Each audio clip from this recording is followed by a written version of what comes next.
So we're talking the first teaser trailer for Clayface. Eranga abantu abasinga mwade mwangambira DraQla nga tunayogera ku this teaser trailer. No nandi nti ngeno kola breakdown. Of course superhero movies onaka fuluma but we kola breakdown. So labalekerera muleke na mwante. So today tusapeleka tujigende mbintu binyu bye tugendeke ebintu kwatako tugende kubaji kola bonna yatandikira buli everything as you know how we do the breakdown. Ala kenya kaluso komanye nti this is going to be a horror movie in the DC universe. Erange neberanga installment ya kusatu with the new DC universe ya James Gunn ya Goods and Monsters like live action movies. You could already twafuna Superman, tugenda funa Supergirl, and the next is going to be Clayface. So Goods and Monsters the first phase the tambula bulungi gabo yino kuba so ketubanjulire who Clayface is so that oberanga na otambulira wamu naffe. Let's go into it.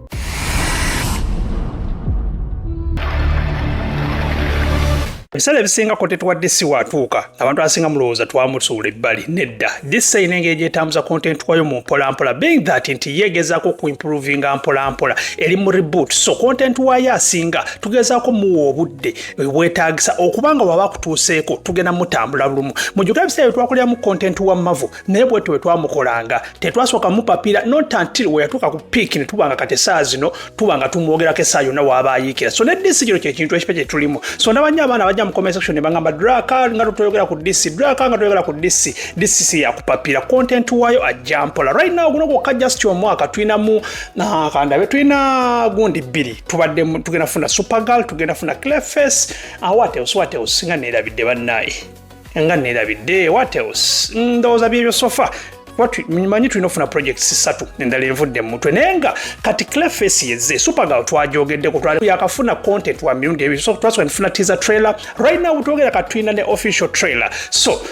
byonna twabikola ne tu breaking down everything this tebagipapira this ejampola so here we are and Clayface olwaleero twogere yakoze okubanga shape shifting monster naye kati finally gambo lubaddeo right now kati luze ku conclusion we are getting officially Clayface movie neberanga film ya kusatu mu installment ya James Gunn ya Gods and Monsters yuka twasukana tufuna Superman twafunye Supergirl then tunafuna Clayface nekya chenjagala omanye eno Clayface film yali inofuluma da basoka jogerako mu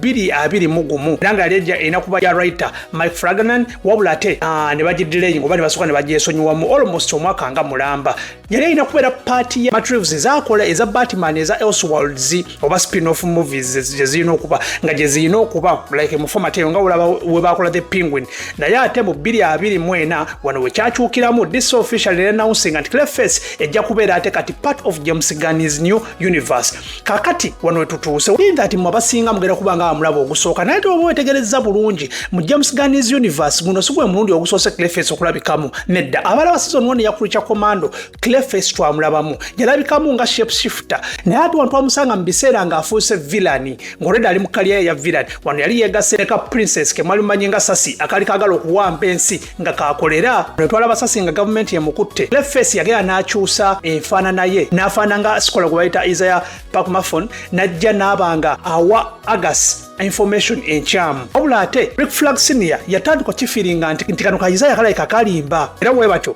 Fraga ne Eric Frankenstein bagitandika okaspyingako wano we bakasangira ewako munju nga ka shape shiftings ekafuka kimonsa kibaita Clayface olutawo lwali lw'amaanyi nnyo kakabategedde nga bakalwanyisa lwakuba mu lutawo lw'amaanyi bati ate Frank n'amenyeko omugongo wabula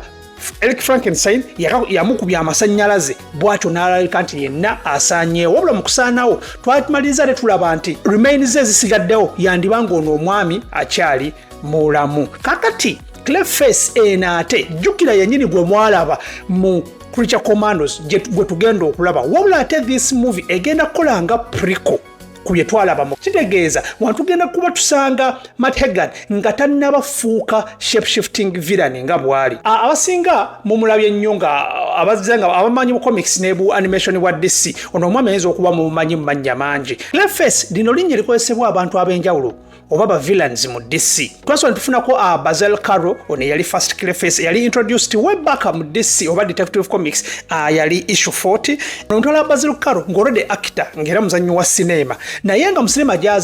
azannyanga villain attabako actors banne naye nga wano yali yeesiga bwesizi bbumba mu face then comics zagenda nga zeeyongera amaanyi wano we baatuwa version ya Clayface empya that is we twagwa ku kabaka eyalina eddala gwe bayita Matt Hagan ono originally ate wanjawulo nnyo kukuba Clayface Clayface betwasooka ne tulaba yasooka kulabikako mu Detective Comics eya issue 298 wantu amulaba nga Hagan agezaako okunoonya treasure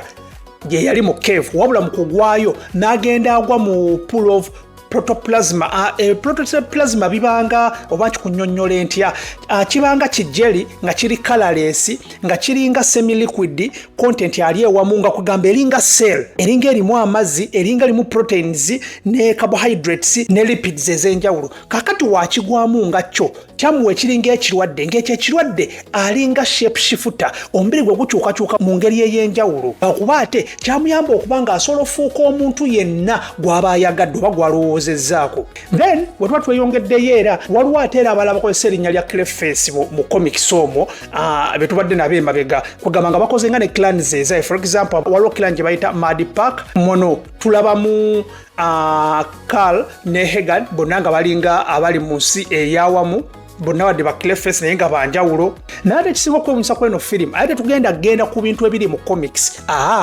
This time round eno film bagenda kukwata ddala ku lugero oluli mu animated series za Batman ze bayita Fate of Clay. Wano tugenda otambula oba yono Matt Hagan gwe tugenda otambula naye so gwe tulaba ate mu comics nedda abatakamanyi wano animated series zino zituwa history ow'enjawulo nga si oli ate gwe tumanyi. Mwako ka animation tulaba Matt Hagan nga yali famous actor ow'amaanyi ennyo wabula ate just like Doctor Strange ng'oli ku piiki ya career yo laba ono omwami wagenda afuna accident we afuna accident yaleetera okuba nti face ye eyonooneka face ye mu kwonooneka ono omwami yagezaako okuyaggayaga afune engeri gy'asobola okuzza face ye engulu kubanga olwedde yali famous agyewulira yenna anyiri abakazi bonna bamufa kakati mu kulwana ennyo nga tewali cure laba wabaawo omubanda omu amukubira essimu n'amugamba nze nnyina cure kwegamba olinga la akasubstance kafiserema ketwalaba n'amugamba nnyina cure era ng'enkuba bali bagiyita renew you kakati Matt yabeera obsessed kubanga akaseera kano we yali atuuse nga teyeetaaga kumanya as long as gwolina cure oba osobola omutuukirya n'agatuukira kibando n'amuwe cure kibanda bali bamuyita Roland Daggett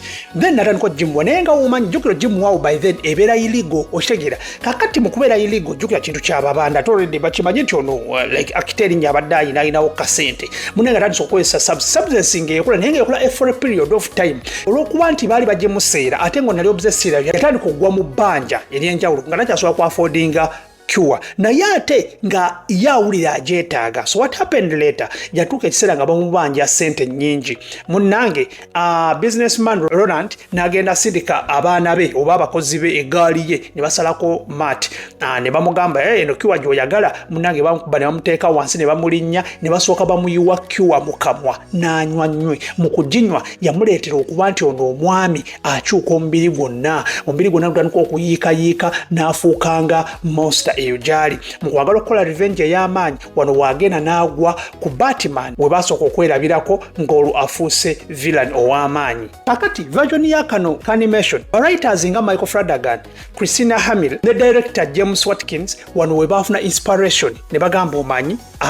kino kyetugenda okugenda nakyo era kyetugenda otambula nakyo. Kakati before nga tunafuna trailer eno yesterday twasoose funa posters ezenjawulo era nga James Gunn yasoose ozipostinga basa ne batuintroducingira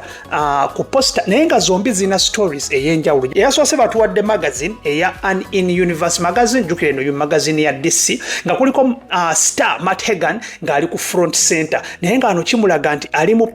alinga upcoming atandikwa obutandisi kwegamba nga onalaba upcoming mu film industry ngayogerwako text ezabaddeko ebbali ku magazine nga zeyagala nti ona upcoming kubanga tulinako post emuze era sizoteekako amaaso yabadde esoma Darling to Blockbuster debut nga kiraga nti wano alinga jja upcoming actor ali ku career ye ey'amaanyi. Then tufuna post ey'okubiri yadde ina story gyekavaringa ng'eraga new face of regeneration medicine era ng'eriko interview with Koa. Kakati Koa ono ate mu DC Comics taliimu wabula ono ye character bazimbyewo nzimbe era ng'eno egenda kuwezanyiwa n'abakyala gwe bayita Naomi Aki agenda kuwezanya part eya biotech CEO olugambo lugamba ono yandibanga Hagan's lover oba beinamu akantu bonga babiri. Character ye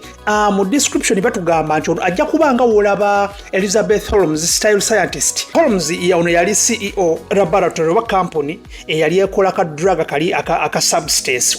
nkwadde example substance mujye jukira that film era nga film bamunjuka bulungi yali ekwata ku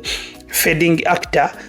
oba star Elizabeth Sparkle yali atandise okukaddiwa nga takyali famous nga bwe yeetaaga naye nga takyayagala show ye. You remember that substance, just a brief story so that muba mulatinga bulungi. So ku black market ne bamuwa substance emu yali asobola okwekubanga emufuula omuto nadde engulu n'abanga muto nnyo nga ali mulungi na nnyo singako wali. You remember that movie. So ono naye character ye egenda kuba etambula nga CEO eyo company. Tukyali awo kati ate James Gunn adamu na postinga posters zezimu naye this time round nga ziyikayika nga ziraga faces eziyise. So nga kiportrayinga Clayface nga bwegenda okuba. This time round we are getting a horror movie in the DC universe. Kale akweka brief introduction kati ate tutandike o diving deep into the trailer. So trailer opening up ati nga Matt Hagan ali mu ddwaliro ng'alagalinga ali attacked ngawe mbadde ka story kali kubanga face yonna ebadde ejjudde omusaayi. Era no part oba ogyetegereza bulungi erina firimu ezimu zeegezaako kufaanana. Twalidde story eno oba ogigasseemu efaananidde nga Eyes Without a Face yali efollowinga ku kawala akamu taata waake yali doctor eyagezaako kafixinga face yako oluvannyuma lw'okuba nti kali kafunye accident ey'amaanyi. So kino ekintu kigezaako tuwanga abagezaako ttambulira ate n'oyo doctor naye yennyini yali aina theme yemunge ya Clayface whereby nti bano bakozesa taboo science okucuringa like faces kwegamba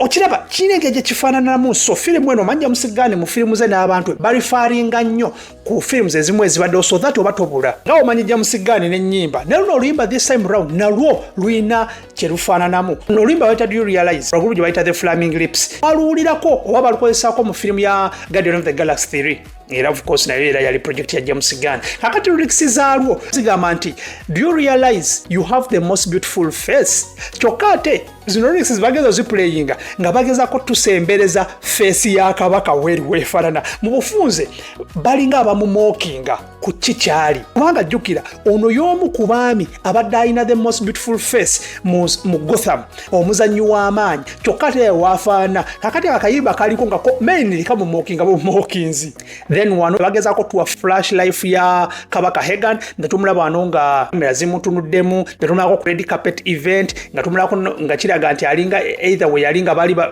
bali mu kuzannya sinema kugamba nga badde n'obulamu obulungi